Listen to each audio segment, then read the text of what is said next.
You're listening to Popcorn and Politics. What's the real deal? Hosted by Audrey Bell Kearney and Derek J. Wilson. Asking the hard-hitting questions you want answers to. From political leaders and political hopefuls from around the world.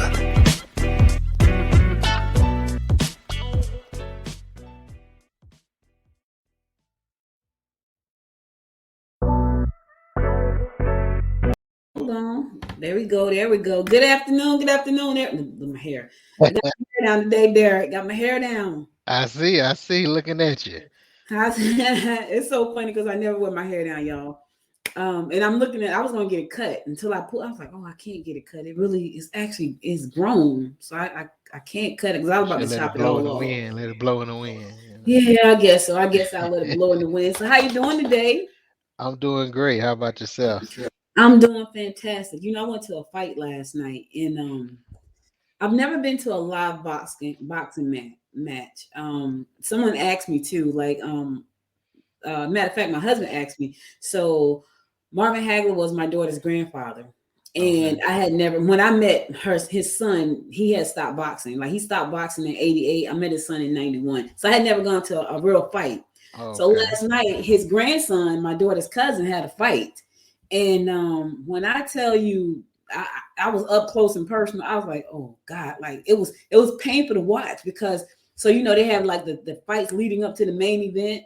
So they had some short fights leading up to the main event. And Derek, just to see them guys get beat up like that, it was just like it was painful to watch because I watch football, right? But when you watch football, the guys just get back up and they keep going. In the ring, when somebody smack you and they hit you in your gut and they doing them gut punches and you look, I was like, oh, it was painful. It was painful. Oh, so you was that close, huh? I was that close. And it was, I was like, oh God, I don't think I can go to a fight all the time. And I remember my daughter's great grandmother saying she never went to go see Marvin fight because she just couldn't take it. Now I understand why. And so my daughter was sitting there going like, is this what Grandpa used to do? And I was like, yeah, but he used to go 15 rounds. Like he was a I think now it's what 12. Well, Derek, they did like 4 last night, and so them guys were like, wow. they were passing out, and by the 4th round, it was like I'm done. I was like, oh my God, this is crazy. But anyway, I just had to share that with y'all because it was crazy. I had never been that close to a fight, and I was really sitting ringside, so I'm like right here, like the whole thing. So the whole thing. Oh, okay. Like, you had the ringside seats with the mink coat on, huh? Yeah, we was not. I had a mink coat. I should have had a mink coat on because it was very cold in there. It was freezing, as a matter of fact. But his family flew down from Boston, so the whole family was in the house, and friends and other fighters was there. Holyfield's son was there because he's a friend of the family. It was crazy. It was really nice, but it was as a parent. Yeah, there's no way I could have sat there and watched my son just take punches like that because in your heart you're thinking you're gonna knock him out. He's gonna hit the floor. People want to fight because you hitting that guy too hard. It was crazy. It was very different. I don't probably think I probably won't go to anymore because it was really rough. It was rough. Well, they have female boxers too, so you can get your daughter in there. You think my daughter gonna go box? Like I'm stuttering saying that because can you imagine her getting there? Let somebody punch her in the nose. I think not. She did take a picture one time. It was funny. She did a photo shoot and she took a picture with some pink gloves on. I think it was, but it was for a photo shoot and she sent it to Marvin. And I think he freaked out because he never wanted any of his kids or grandkids to fight. Like he just felt like boxing. After the Sugar Ray fight, he felt like boxing wasn't the same anymore. And he didn't want anybody to fight, like not even James. Like James loved boxing, but when it came to that, he was like, don't do that. Do something else. He really didn't want them to fight. So, but James loved it and he stuck with it. So, but I got to tell you, it was rough. But anyway, let's get on with some politics. Yes, ma'am. Well, so, it's been an interesting week. Yeah, go ahead. Oh, yeah, I was saying it's been an interesting week. We had municipal elections throughout the country. The Democrats got a blow. Yeah. They lost some governorships.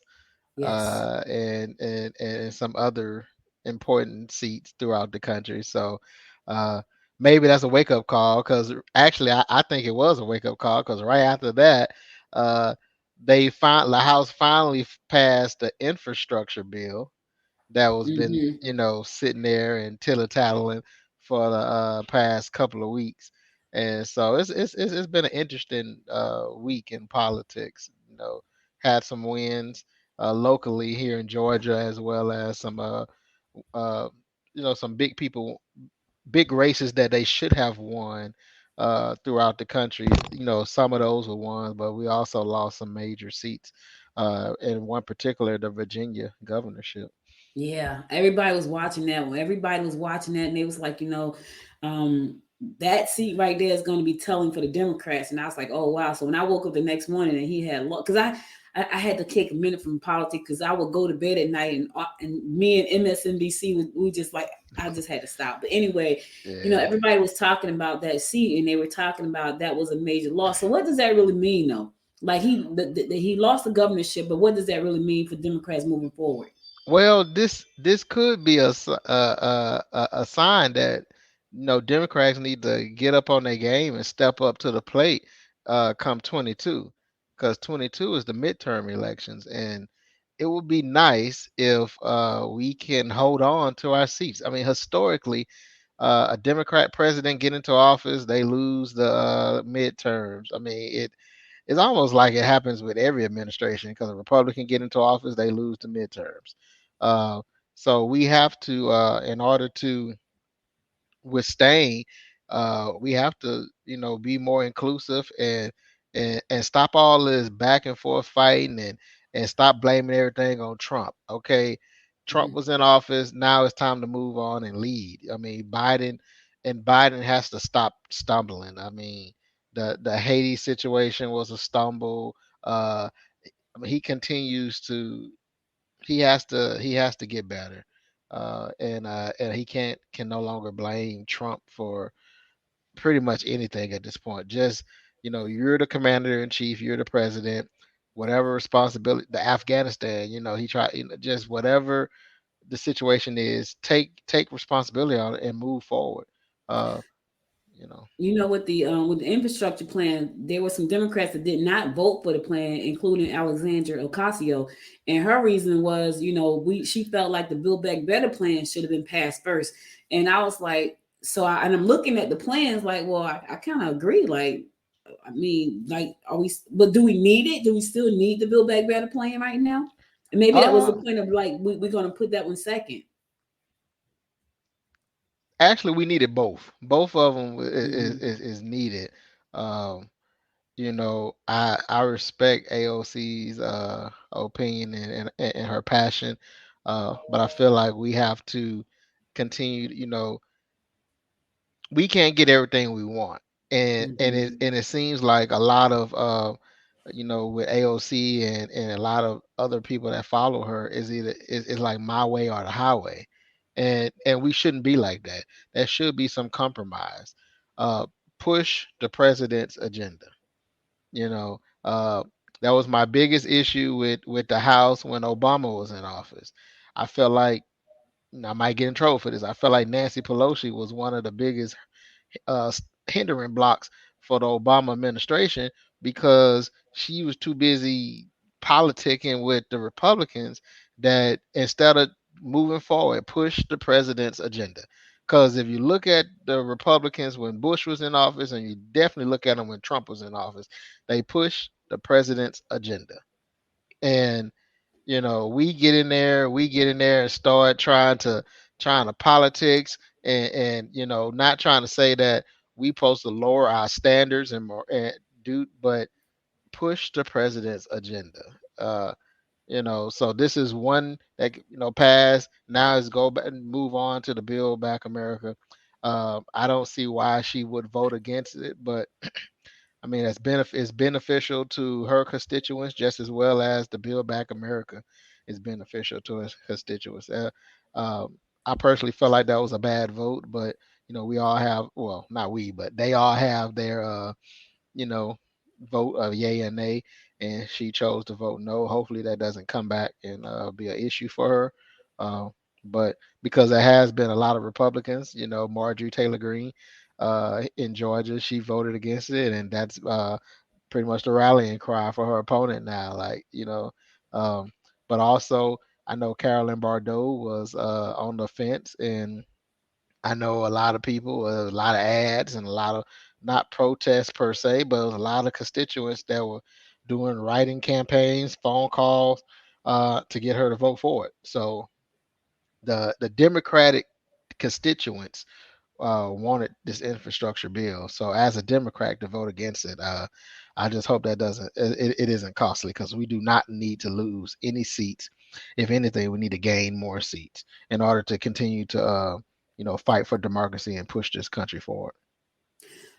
So locally, one of the biggest upsets I think locally was the Atlanta mayoral election. I thought that Yeah, was pretty. I was like, "Ooh, I wasn't expecting it. I'm gonna be honest. I felt like I kind of thought Kasim was gonna pull it out, but not only did he not pull it out, he didn't even make it to the runoffs. I thought that was pretty interesting. yeah. I mean, it was definitely a. I felt like a referendum on Kasim Reed. Mm, But you know, I mean, his administration was plagued with fraud. You know, accusations. If I can't remember if there was convictions, but I do know there was fraud investigations, and he kept on saying, "Well, it wasn't him." But the old saying, "Birds of a feather flock together." locked So, together uh, just and like guilty the by Democrats, association. right? Just like the Democrats, say all the Trump's administration were corrupt, and they say Trump is corrupt. I mean, as they say, what's good for the goose is good for the gander. So, I mean, I was surprised too. I thought he was able to pull it out, but you know, I mean, because he spent a lot of money.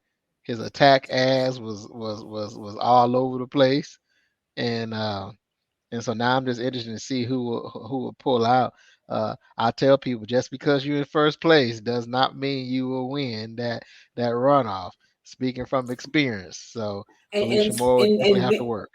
I definitely want to talk to that because I felt when I looked at some of the things that Andre was saying, he was being a little arrogant. If you ask me, he was like, you counted us out, but we here say blah blah blah, right?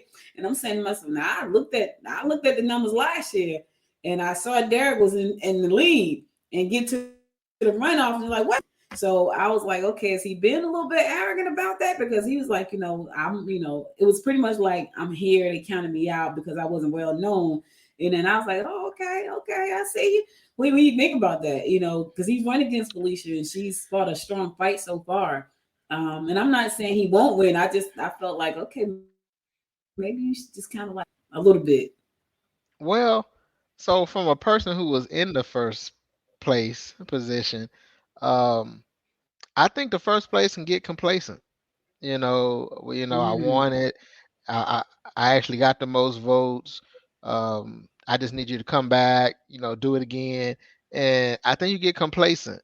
If now, on the outside of this, hindsight 2020, I see otherwise because on the outside, I can see that the second place actually has the more momentum because especially if you in a position where people thought you wouldn't be.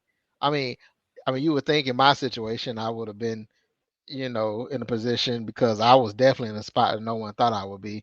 Uh, but a lot of things come into play. I was dealing with actually some personal illness at that time, so I was in the hospital literally right before the election. So a lot of things can come into play, and so in this race, I really feel like Felicia Moore would. She definitely had to stay on top of her game. She might need to pick it up a little bit. It's probably going to be hard for her to get Kasim Reeves and Reed endorsement due to the his mm-hmm. platform, how he was running against. He was an anti Felicia Moore, so most likely he will end up endorsing her opponent. And I mean, she has to get the support of those other candidates and their supporters. Uh, that's her whole focus, and that's really both of their focus to go out and get the support of your fellow candidates that lost. If you can get that, and if you can get your people to return. That was my major. I was not able to get my voters to return. If you can motivate them to return, historically, municipal elections have a low turnout, and so imagine a municipal runoff. you know. So it's going to be interesting. In some parts of the state of Georgia, I think less than 200 people voted. Uh, Derek, I want to. It was I think somewhere over in Decula. I was like, wait a minute. Like I want to say one of those elections, it was 140 people that went out. And I was like, well, how many people live? It was crazy. I yeah. was like, So how imagine many if it people? was a runoff, you Yeah, know, to get people to go back again. Like, right. so it's a challenge. Atlanta is a big city, major metroplex. So, well, major city. So maybe they'll be able to, convince their base to go back. But they need to be prepared for, smaller numbers. But they need to push, and to be totally honest, they're back at square one. They both at 0-0, and anyone can win. Yeah. So Well, you know that anybody can win. It's not over till it's over, and it's definitely not not over for over them. They have till to it's go back to. over. So they got to politic from now to November the 30th. They got to make people want to go back to the polls again. And so, then that's like, let me tell y'all something. It's so crazy. And I got references with bowling, right? So I get up to bowl. I bowl a perfect ball, and I knock down 9 pins. And I'm like, Lord have mercy, that could have been a strike, right? Now I got to go Yeah. back and bowl the second ball, and then I miss it. This happens Now all the you time gotta. with me at bowling. It goes either goes to the gutter or the ball spins out to the left and miss the whole pin on the right that I'm trying to aim at. It's crazy. So that's extra work you got to do. But here's the thing: you want to win it, you got to do the extra work. Um, All right. there's a I mean, lot but they been have a lot of challenges going with them. Thanksgiving. yeah, That's a what, 3 days, 1, 2, 3, 4 days after Thanksgiving. Uh, Hopefully, people didn't take 2 weeks off, and if they did take 2 weeks off, it's the week before and the week of, not instead of the week of and the week after. I mean, it's a lot to early voting. Uh, they would have to push early voting. Don't know when that starts. I would think early vote would probably start next week. Uh, it's just a lot. Think about it. yeah. It's Thanksgiving, Black I Friday. know. It's just Cyber Black Friday, Monday. Cyber Monday, small business Saturdays, all in Yeah, all that. that And one 4 or so, 5 days. and then you gotta tell somebody, I gotta go vote. Yeah, yeah. That's gonna be a challenge. And so, That's gonna be interesting to see. But I do think this. I think that you should kind of be a little bit leery of being, a little cocky. Just do your thing. Don't think that you won because you haven't won until you have till you have won. And for right, some candidates, we haven't known that for like a week. So you have not won until that you have won. I want to jump over to these maps and these lines and all because a lot of people don't understand what the heck that means. I know you do, yeah. but a lot of people don't. You drawing the lines for the map. The map says this. The map. What does that stuff mean? Because a lot of folks don't know what that means. I don't. I'm doing this show so I can learn. No, I'm just because I like So, politics.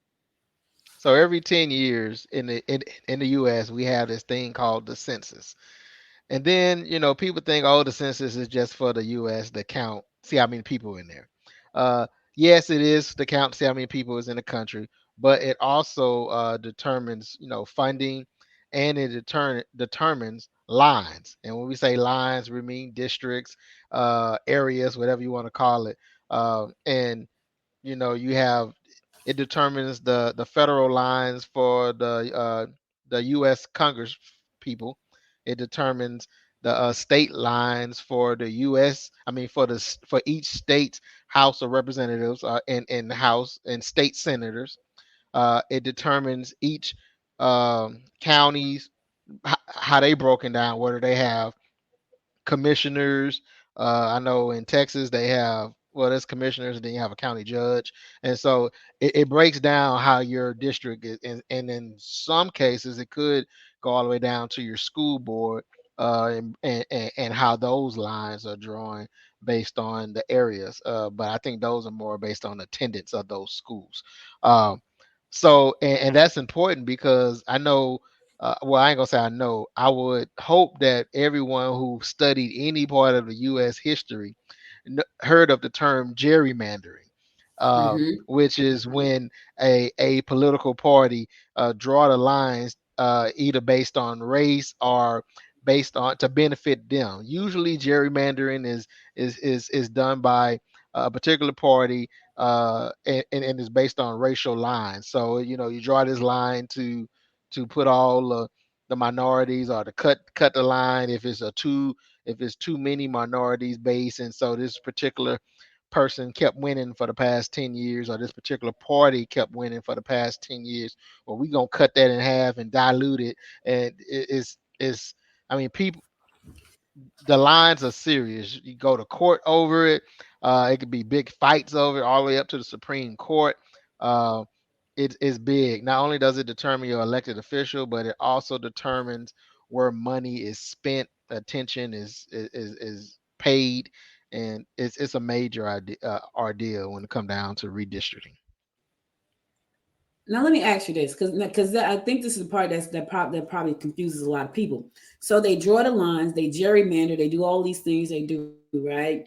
But when you go to vote, it does not change the way you vote, and I think that's the part that kind of throws me off. So let's say, Well, for it instance, here can. in Gwinnett County, okay, tell us why I can, because if I'm in Gwinnett County and they draw this line and I'm on the red side of the line, but I'm still voting blue. So that's the part, I guess. It but didn't change my but it vote. It just changed the line. it changes who you vote for.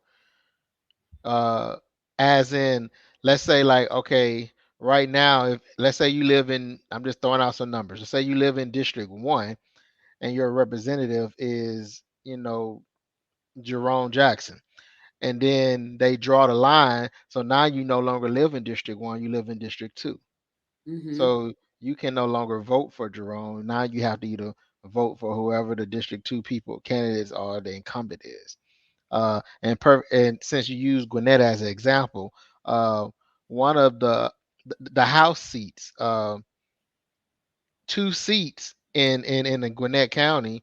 Again, I'm just gonna throw random numbers because I don't. The maps are out there, but I think I believe it's House 106 and House District 105, I believe. Well, those are merged now, so now it's just Mm, one. So those two state reps will, either one of them will have to bow down, or step down to let the other one take over the whole area, or they will have to basically run against each other to see who would get that seat. mm, So it matters. Or like in District 9, uh, their population outgrew, so they end up redrawing the map. So now District 9 covers a different area, and now another uh, Senate seat, Senate senator will be covering that area. And based on population, you may lose a seat, or you could gain a seat. Uh, like, I wow. remember several years ago, maybe the last census, the 2010 census, I was still in the city of Houston. Well, based on the census number, the city of Houston ended up having to add a new city council, a new district, Mm, due to hmm. the population. So, uh, it goes all the way down to the city level. Uh, you know, Well, I could see.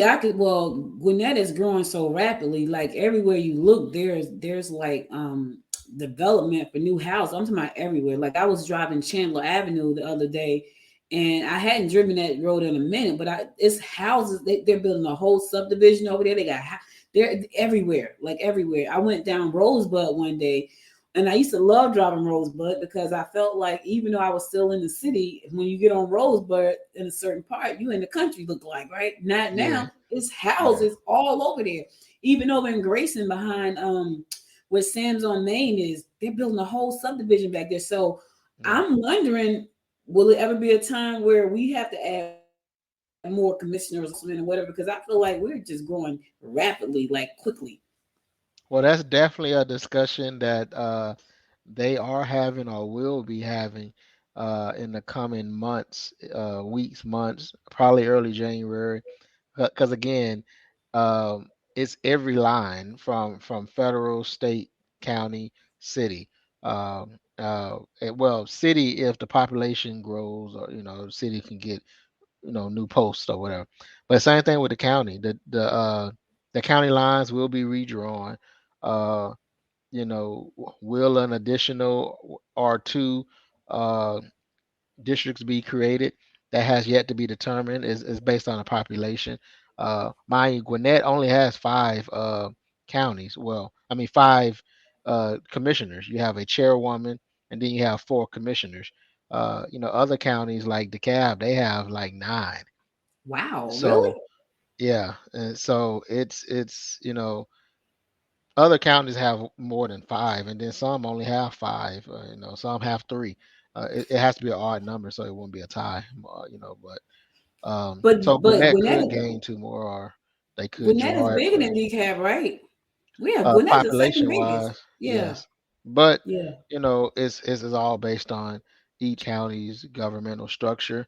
Um, the line could be drawn roughly. Each commissioner have anywhere between 200 250,000 represent residents, and so um, if that can be drawn and can stay within that 250 per commissioner, then they may just redraw the lines to make it balance out. But if they can't, then that's something that they will have to consider. I do know years back, probably 14 or maybe it was 10 or maybe it was 2000. I do know I read years back that a state legislator was one of Gwinnett's state legislators was pushing to add more county commissioner districts. At that time it didn't pass, so um, we'll see. It would be interesting if it does, though. I know it would be. It would be I feel like interesting. we're gonna need them though because of all the.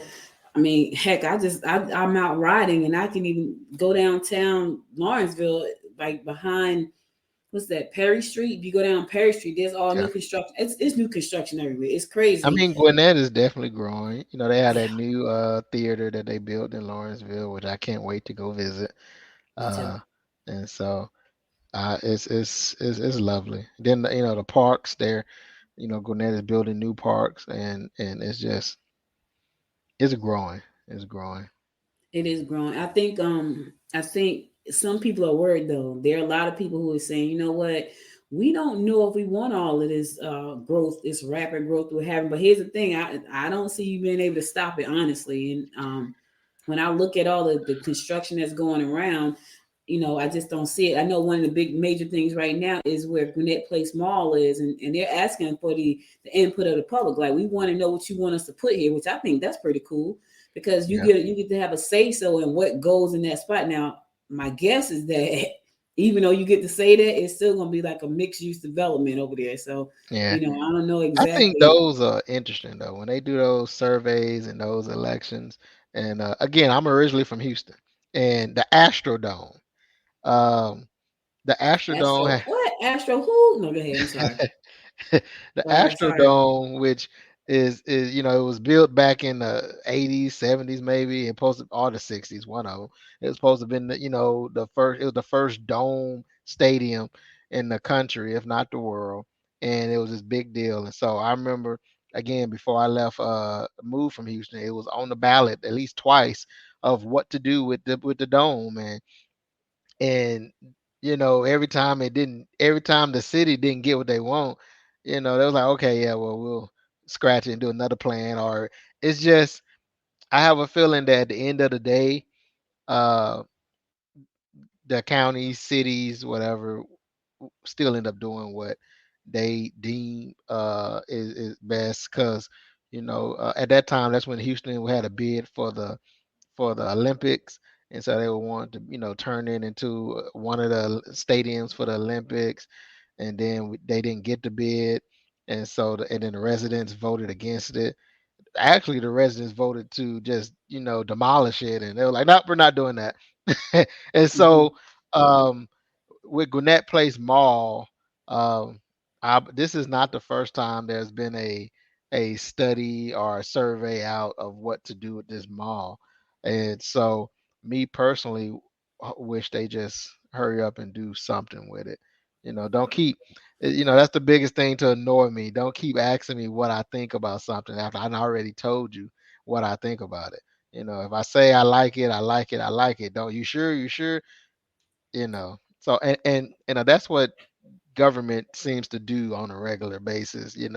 Ask for your input, and if it's not what they have already planned, they'll scratch it, push it down the line a couple of more years, then ask again, hopefully that you know the population thought pattern change.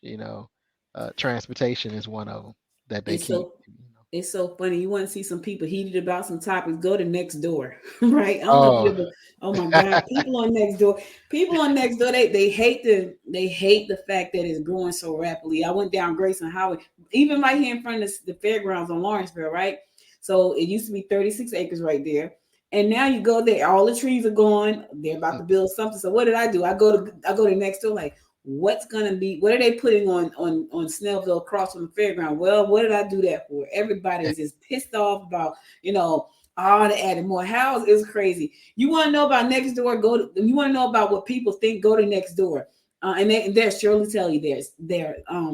I want to say this because I was on next door. Speaking of next door, I was on next door, and people were talking about how their property taxes, I'm talking about, they are high. I was surprised. And so one lady was like, yeah, blaming on Tiffany Porter because she got a raise when she got in the seat. And I was like, but did she really? Like, because she didn't get a raise. She got her salary.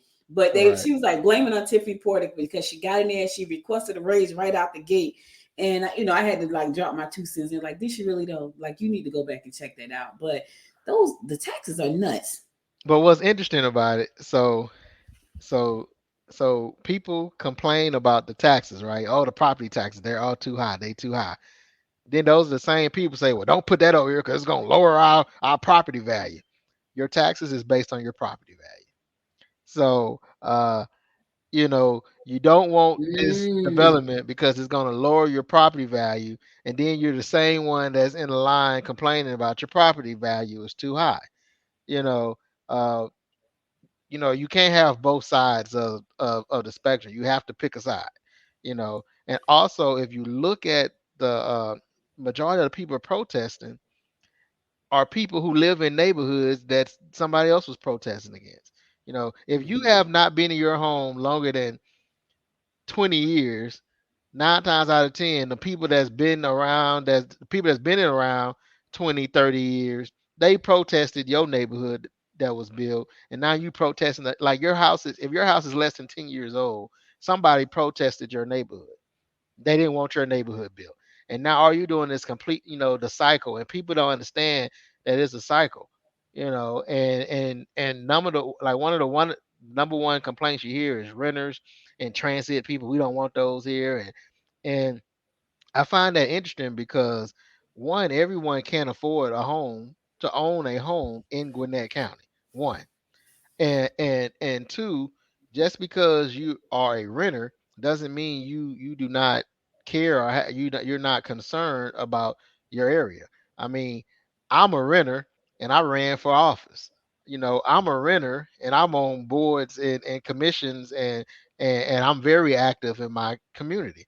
Uh, and I can point out other renters who are very active in their community. So but a lot of people don't know that. They automatically assume, well, Derek, you showing up to this, you must be. Oh, I know your property taxes are high. Yeah, I don't know. I know my rent is high. I know my rent is high. And so it's like those are the things that are interesting because people don't understand what they're asking for. You don't want this development here because it will lower your property value, but maybe your property value need to be lower so you can stop complaining about your property taxes.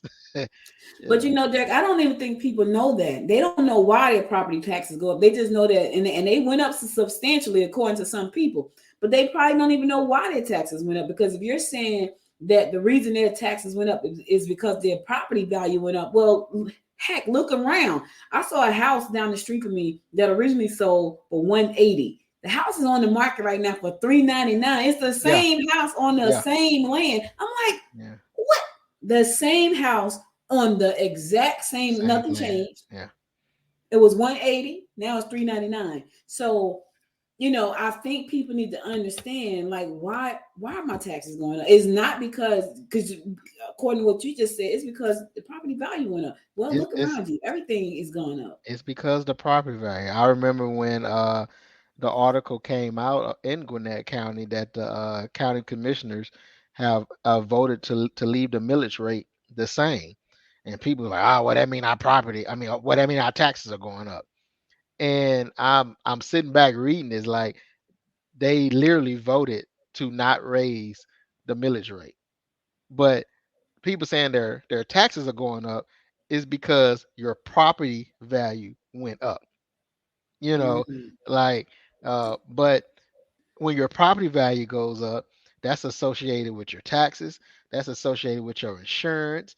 I hear people say, "Oh yeah, my insurance premiums on my home it goes up every year. That's ridiculous." Well, your premiums go up because the value of your home goes up, so therefore your insurance coverage goes up. All that is connected because, like you say, $180,000. So when you bought that home for $180,000, you had insurance coverage for $180,000 worth of home. Would you be pleased if you found out that 20 years later your home value is $300,000, but something happens and you only have coverage for $180,000? You wouldn't be too happy about that, would Mhm. you? Right. So if your house burned down today 20 years later, you'll be mad that if you're like, oh, well, when you bought your policy, we didn't want to raise your rates. So we kept you at the original rate that you came in at 20 years ago at $180,000. So unfortunately, it cost you $300,000 to rebuild, but you know, and so people don't understand that all that is connected. Not saying that you want your property values to go down because when you're selling your home, you want that profit, but understand that your property value is more than just the equity that you're about to cash in when it goes up. Your property Yes, value is associated to your taxes and your insurance. I'm telling you, a lot of people don't know that because I remember I saw one guy. He said, blaming on Joe Biden and the Democrats, it's their fault. And I'm Yeah, like, really? Like, is it yeah, really? But so but I do have to say this though, Derek, because I'm looking at like my brother. My brother moved here last year in November. Matter of fact, he's coming up to a year in Thanksgiving, and he's been trying to buy a house. Right now, what was hmm, crazy is had he bought the house last year when he saw the first house, he was messing around. I'm gonna get it. I'm gonna get it. I'm gonna get it. So he's messing around. Now he can't get one yeah, because the same exact house that he saw last year, and I want to say that house was 390. It went for like five. The same house. Nothing changed. Same house. What was crazy is the house was on the market for a long time. When he went to go put a contract on it, by then the owners had said, "Okay, well, listen, wait a minute, sir. We can get another 110,000 off this house. We gonna hold off for it." So they took it off the market. They yeah, literally took the house off the market and put it back on. Got 500,000. He went to go look at a house last week. He was flying somewhere. He put an offer in after he got off the plane, like literally. They bid over the house. I think he said 50,000 over, and they were waiving the appraisal. And I was like, who would do that? So we are in a different time. And you said something interesting, right? You said something about renters. There is a development company that's doing some development right here in Gwinnett County. And it's rent. It's a renters program. They're building single family homes just to rent. I was like, yeah. really? Just to rent. And Now they're I can gonna see be, why that could be a concern, yeah. because not everyone, not everyone's the same. And I tell them, I tell people that when they say, "Oh, renters come in and they have no vested value, so they just tap the place." And I say, well, not everyone's the same because you have renters that come in and actually better the area that they live Mm-hmm. in, that they're renting in. But just like you have homeowners that buy property and then let it become horrible, you know. I mean, they're buying the property and they don't cut the grass, they don't take care of the outside maintenance, so now you got, it's deteriorating. So I mean, we can say the same thing about homeowners as they say about renters. I can see a issue that they will have when it come down to a whole community, a single family home full of renters, because that out of let's say out of 10 houses, maybe two or three of them will actually you know, take care of that house and Well, this you is know. my guess because let me just say this: when I moved to Georgia 8 years ago, um, we moved. I wanted to move and I wanted to buy a house, but I didn't know what. When I got to Gwinnett, I didn't know nothing about Gwinnett County. I didn't know anything about this area of Georgia, period. Because I was originally born in Albany, so when we Right. moved here, I know that I needed a house, and the house had to be a certain way because I was bringing my whole family with me, right? So I Right. told the lady, the realtor, I said, "Listen, I need the house. It needs to have this, and this, and they need to accept the dog." And she said, "Okay." So she found me a house to rent. I fell in love with that house. I was like, I want to buy this house. For years, I tried to buy the house from the landlord. For years, she would not sell it. She wanted to sell it this year. Yeah. She wanted to sell it to me this year, and I fought myself because I fell in love so deeply with that house. If I had moved and just bought me a house somewhere else, I would have been fine. But I love my neighborhood. I love the house. We treated it like it was our house. It was crazy. I went to the home association meeting, couldn't vote on a thing because it wasn't my house. And I, Right. I remember the lady saying, "Miss, you can't vote on anything." And I was like, "Why not?" She said, "It's not your house." I was like, "Oh." And I kept trying to buy that house from that woman. I remember in 2018, I was on a cruise. I had just got on the ship, and she called me. She said, "I'm gonna sell the house. Are you ready?" And I said, "Yeah." I'll call you when I get off the cruise. When I got off the cruise, Derek, she had changed her mind. Oh wow. She had literally changed her Wow. mind. I was so excited. So she held them to that house, forever. Fast forward to January. Well, everything, my whole life just flipped upside down. I didn't have 7 people living with me. I didn't have, I didn't need the house. Yeah. And she's like, I'm ready to sell. I'm like, I don't want it because Right. I don't need it. Had 7 bedrooms. So what do I do? Well, I'm not going to pay $399 or $499 for a house that's really 180. I was like, I can't see doing it. So what did I do? I rent it. Right. Hell, I should have bought the house. Excuse me, I know this. I should have because my rent is just as high as a freaking mortgage, if not Yeah. higher. Well, let me say this: my rent is high as a mortgage would have been back then, not now. Right. Because my brother looked at that house and I said, "Well, how much is your mortgage going to be?" He's like, "Oh, it's going to be like 2,600." I'm like, "Oh, that's pretty much people are renting that right now." So Yeah. I just find it interesting how right now, and I don't know, I don't even think there's anything we can do about like what's happening with real estate right now. I saw one realtor say we can expect this trend to last for another year and a half, going up 16 to 18%. So Yeah. that's going to be pretty interesting. Yeah, and then that's another thing. People feel like renters are these low income, but I mean, like you say, rent is more than a mortgage sometimes Yep. in some situations. And so Hmm. um and like in our case, we're comfortably paying our rent, you know, Yeah. and and, And it ain't and little. yeah, and it comes with, perks, I mean, our yard get cut every 2 weeks, rain or shine. They are out there mowing this yard. What? We cut Yeah, our own yard, shut the front door. We've yard always get cut. we cut out our yard. We went out and bought a riding lawnmower to cut the yard. So nobody cuts out. We literally paid the things that the homeowner probably should have been paying. But You know, that's we how it took was in our when we first moved to Georgia.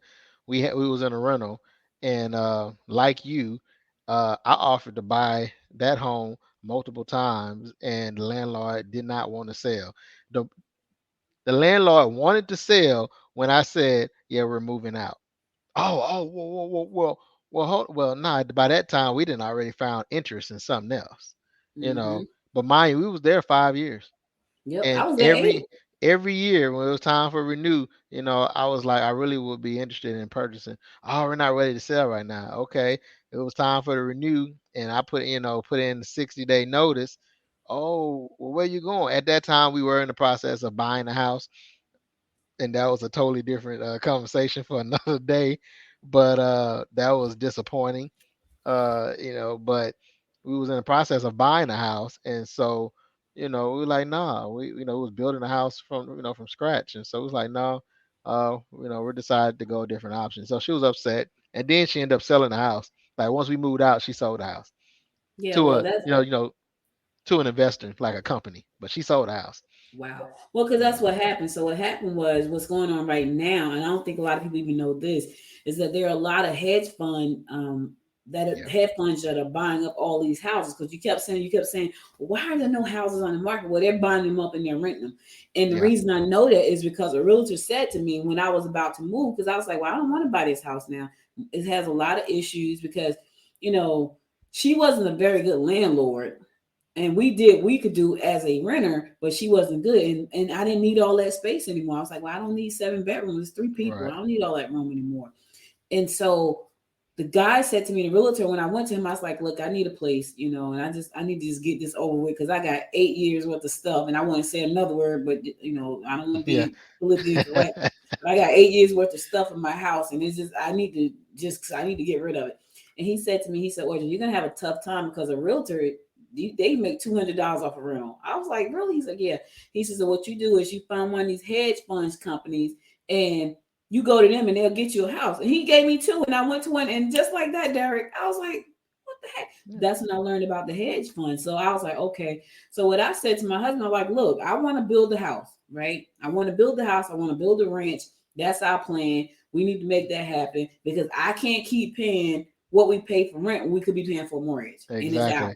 I mean, I feel the same way. I mean, we've been buying property or land throughout the state, but I told my wife, I said, I guess we need to start looking at land where we actually would like to live at. Y'all should see some of the land Derek bought, right? He sent me up to buy a piece, right? And I went up there and I was like, I'm not buying no land. I'm not buying no land. It was hilarious. I was like, I'm not buying no land. I'm not living out here. So I did the population. I'm just gonna be honest with y'all. I was like, let me go. Are there any black folks living there? No, none. So I was like, no, not doing it. I'm just looking at it as an investment property. But what's interesting about it, so we live in the exact same neighborhood where we were getting our home built at, in a brand new house. So these neighborhoods that they're building, 500, 100 some odd houses, probably 20 of those houses are being sold to investors for rent. Yeah. So we're literally living right up the street, which is a bittersweet because we get to see it, but then it's like, that could have been us. Yeah. But but we still in a new house. Right. And I always say this. I say this to my brother all the time. Like, he's been having he was like, oh, that just made me sick, because the house he has to have I can't swim, so I don't care about a swimming pool. He has to have a swimming pool in the yard and all this stuff. And I said, yeah, that wasn't the one for you. So I had to constantly say that to him. Like, he keeps me on track about some things too. But when it comes to certain things, I'm like, that wasn't the house meant for you. So don't sweat that house. The house that's meant for you is coming. Like for me, like I felt like I lived in that house for 8 years and I loved it. And but in reality, I want a ranch. I want a beautiful 4,000 square foot ranch. That's what I want. I don't want a ranch. I want a lot of land. And I want a lot of land too. And basically that's the same thing that I had to come to grips with, because every now and then I was like, man, I should have bought that house, when she asked me, and my wife was like, well, no, when you wanted to buy it, it wasn't available. She didn't want to sell it. It just wasn't meant for you, And so, I mean, now we're just looking for land. I'm like you, I'm ready to build on some land that I own, and want to circumvent the traditional mortgage companies, because that process is totally biased, and is biased based on racial lines that people want to deny. But for an article to come out a year later about that, basically talked about my entire experience as a person that was trying to buy property, a home in Georgia, it's interesting. It's definitely interesting. It wasn't the finances, and it wasn't the money, it wasn't the credit. It's an algorithm that come down to it where 2 days or a day before closing, we get denied after qualifying, after being approved with conditions, meeting those conditions, and then come back and ask for something that doesn't exist. Yeah, I mean, right now I feel like we are living in such crazy times when it comes to all these different type of things. My brother went to go look at a house, and it's a new construction, and the guy I don't even know what he was thinking. I said to him, well, did he ask you, did you have them? He said, oh, you never even asked. He said to him, you're gonna need $24,000 of clothes. And he said, okay. And said, so, and he didn't call him back. I said, well, did he ask you, did you have the $24,000? He's like, no. And he had the money. He never even asked him. He just assumed, or he just, I don't know what it was. I think it's crazy though. You would think that we have overcome some of these challenges that are still there, and they're not. They're still there. People Oh still no. discriminate. They all kinds of things. I just don't know when we get past that. Like, do we ever? I don't know. I mean, it seemed like in this, in order for, a minority, a black person to have a house, they have to buy the land and build it themselves. I mean, you get, I'm not gonna say black home ownership does not exist because it's there, but the hoops, loops, and bound jumps that we have to go through. I have a white friend who was making suggestions throughout the process, and I was like, yeah, that wasn't even offered, to us. And, and the white friend was like floored because she was like, well, what do you mean? We was able to do this, and we like they didn't even offer that to us. And then when I bring it up, oh no, we don't do that. And so it's, it's a process. I went through it.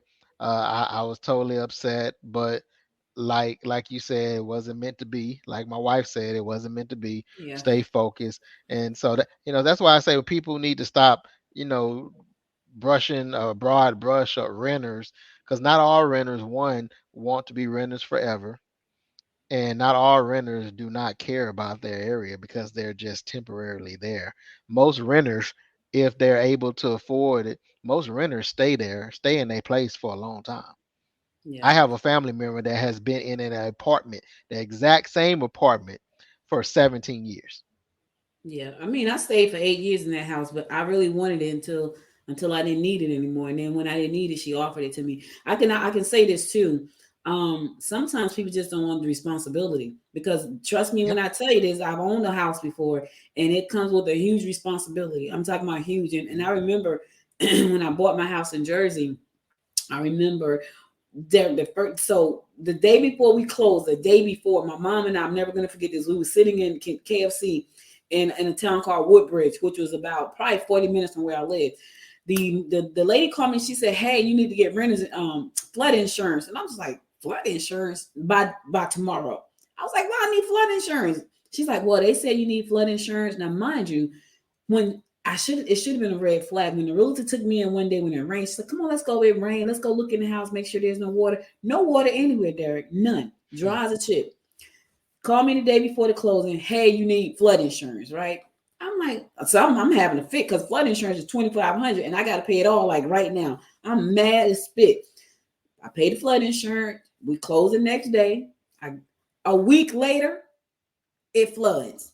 I'm Hmm. talking about completely 2 feet of water. I'm like, I cannot, 2 feet of water, Derek, in my basement. Wow.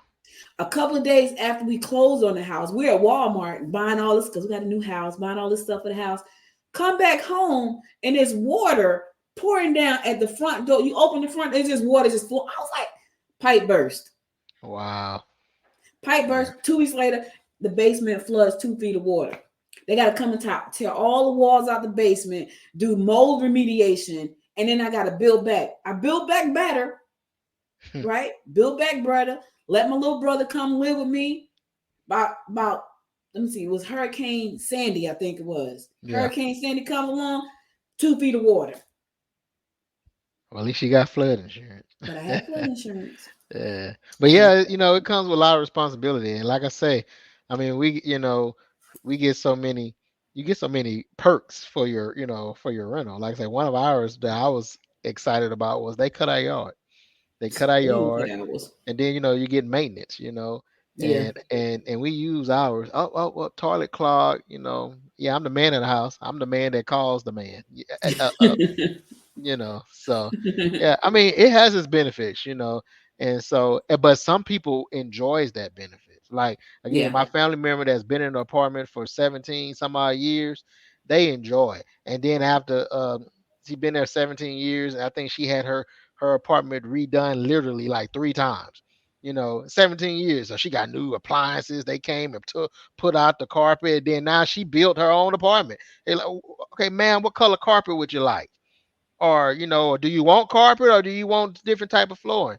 It's like, you know and it's an apartment complex, and guess what, if she have any issues, she call the maintenance and they come fix it. Yeah, but So some people that's perfect though. Some people yeah, just don't want that responsibility, and it comes with listen. Everything in life has good and has a bad. that You is just got to bad. figure out what side of the coin you want to be on. You know what I But mean? It's just but I would never, and I say this with a smile on my face, I would probably never live in an apartment like ever again. Like yeah, I that never had is an hard. apartment. That's hard living for me. That's hard living. Yeah. I Yeah. haven't lived in an apartment since I was probably 18. Ooh, that was about what? Ooh, Well, okay, 100 years ago. we gotta I wrap know up. I wear it well. About 100 years ago, I wear it well. Yes. Listen, Yeah. that's all we got. Cut it out. That's all we got right now. This has been interesting. Listen, one thing I said to Derek is I said I like these conversations that we have, and trust me, I know they're gonna get a little bit more heated as we move down the election street. I Ooh, already know. 22 gonna be a beast. Ooh, 22 gonna be a beast. So I almost called Derek on Tuesday. I was like, look, we need to go live and do like a live session, like while the election is going on, while they count the ballots. I almost said it, right? And I was like, nah, it's family time. Like right now, he got about an hour because he's supposed to be with his family right now. So I'm about to let him go. You got 4 minutes left to hang out with your family. That sucks, y'all. I know. Yeah. Listen. Thank y'all for joining in. LinkedIn people. Thank y'all for joining in. Facebook people, I see you watching us. Thank you for joining in. And listen, if you guys want to get on our show, go to popcornandpolitics.com. You want to be a guest on the show, go to popcornandpolitics.com. There is a guest form on that page. If you want to come on the show, we'll talk to you. We don't care who you are. I say that with a side eye. I mean, we'll talk to anybody. Just make sure that you're prepared to defend your point, your platform. Yep. We'll talk to you. All right, Derek, thank you again for hosting this with me. I'm out of here. You enjoy your family. And listen, guys, we'll be back again next Sunday at 1 p.m. So be sure to tune in and follow us on Facebook, Instagram, and we're on Twitter. Not yet. Not Twitter yet. Facebook and Instagram. Also, we are streaming live on Roku, but it's also live there. We have a channel on Roku now. So if you got a Roku, go to Popcorn and Politics on the Noise Network. No, I think it's on there by itself. No, it's on the Noise. No, it's on there by itself, Derek. It's on Roku.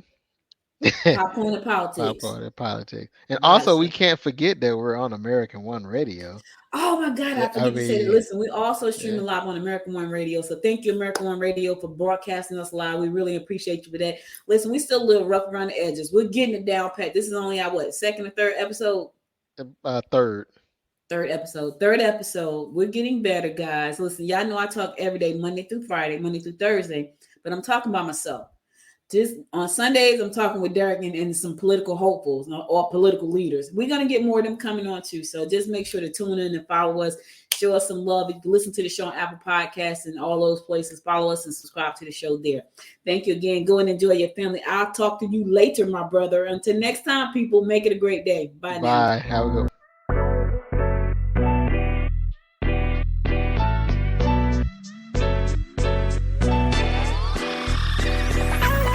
You've been listening to Popcorn and Politics. What's the Real Deal? Hosted by Audrey Bell Kearney and Derek J. Wilson.